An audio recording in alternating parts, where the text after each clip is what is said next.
ಈ ಪರೀಕ್ಷೆಗಳನ್ನು ನೀಟಾಗೆ ಮಾಡಿಸೋದು ಹೆಂಗೆ ಅನ್ನುವಂಥ ಆರ್ಟ್ ಗೊತ್ತಾಗಲಿಲ್ಲ ಅಂತಂದ್ರೆ ಏನಾಗುತ್ತೆ ಅನ್ನೋಕ್ಕೆ ಬೆಸ್ಟ್ ಎಕ್ಸಾಂಪಲ್ ಈ ನೀಟ್ ಅಕ್ರಮ. ಎಂಥ ಸ್ಥಿತಿ ನೋಡಿ. ಮತ್ತೊಬ್ಬ ಪರೀಕ್ಷಾರ್ಥಿ ಆತ್ಮಹತ್ಯೆ ಮಾಡ್ಕೊಂಡಿದ್ದಾರೆ.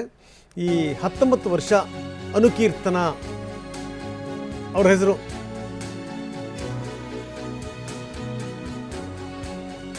ತಮಿಳ್ನಾಡವರು ಅನುಕೀರ್ತನ ವಿಷ ಸೇವಿಸಿ ಆತ್ಮಹತ್ಯೆ ಮಾಡ್ಕೊಂಡಿದ್ದಾರೆ. ದುರಂತ ಇದು.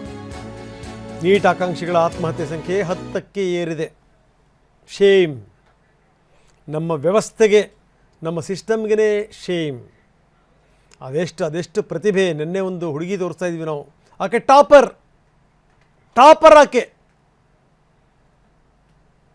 ಆಕೆ ವಿಶ್ವಾಸ ಕಳ್ಕೊಳ್ತಾಳೆ ಅಂತಂದರೆ ವ್ಯವಸ್ಥೆಯ ಮೇಲೆ ವಿಶ್ವಾಸ ಹೋಗಿದೆ ಅಂತ ಅರ್ಥ. ಈಗ ನೋಡಿ, ಮತ್ತೊಂದು ಹುಡುಗಿ ಸತ್ಲು. ಯಾರು ಜವಾಬ್ದಾರಿ? ನಾಚಿಕೆ ಆಗಬೇಕು. ಸಿಸ್ಟಮ್ಮಿಗೆ ತಲೆ ತಗ್ಗಿಸ್ಬೇಕು. ವಿಜ್ಞಾನ ತಂತ್ರಜ್ಞಾನಗಳಲ್ಲಿ ನಾವು ಇಡೀ ಜಗತ್ತಿಗೆ ಸಡ್ಡು ಹೊಡಿತೀವಿ ನಾವು, ವಿಜ್ಞಾನ ತಂತ್ರಜ್ಞಾನದಲ್ಲಿ ಆ ರೀತಿ. ಜೊತೆಗೇನಾದರೂ ಯಾವ ಸಾಫ್ಟ್ವೇರಿಂದ ಹಿಡಿದು ಹಾರ್ಡ್ವೇರ್ ತನಕ ಭಾರತೀಯರನ್ನು ಮೀರ್ಸೋಕ್ಕೆ ಸಾಧ್ಯ ಇಲ್ಲ ಅಂಥ ಸ್ಥಿತಿ. ಇಸ್ರೋ ಮುಖಾಂತರ ನಾವು ಆಕಾಶವನ್ನು ಆಳ್ಲಿಕ್ಕೆ ಹೊರಟಿದ್ದೀವಿ. ಚಂದ್ರನ ಅಂಗಳಕ್ಕೆ ನಾವು ಮಷಿನ್ ಇಳಿಸ್ತೀವಿ. ನಮ್ಮ ಯೋಗ್ಯತೆಗೆ ಒಂದು ಪರೀಕ್ಷೆ ಮಾಡ್ಸೋಕ್ಕೆ ಬರಲ್ಲ. ಈ ವಿದೇಶದ ಯೂನಿವರ್ಸಿಟಿಗಳು ನೋಡ್ಬಿಟ್ಟು ನಮ್ಮನ್ನು ನಗಲ್ವಾ? ನಮ್ಮ ಯೋಗ್ಯತೆ ಏನು, ನಮ್ಮ ಹಣೆಬರಹ ಏನು ಅಂತ. ನೆಟ್ಟಗೊಂದು ಪರೀಕ್ಷೆ ಮಾಡೋಕ್ಕೆ ಯೋಗ್ಯತೆ ಇಲ್ಲ, ಇವ್ರು ಏನು ಕಡ್ದು ಕಟ್ಟೆ ಹಾಕ್ತಾರೆ ಅಂತ.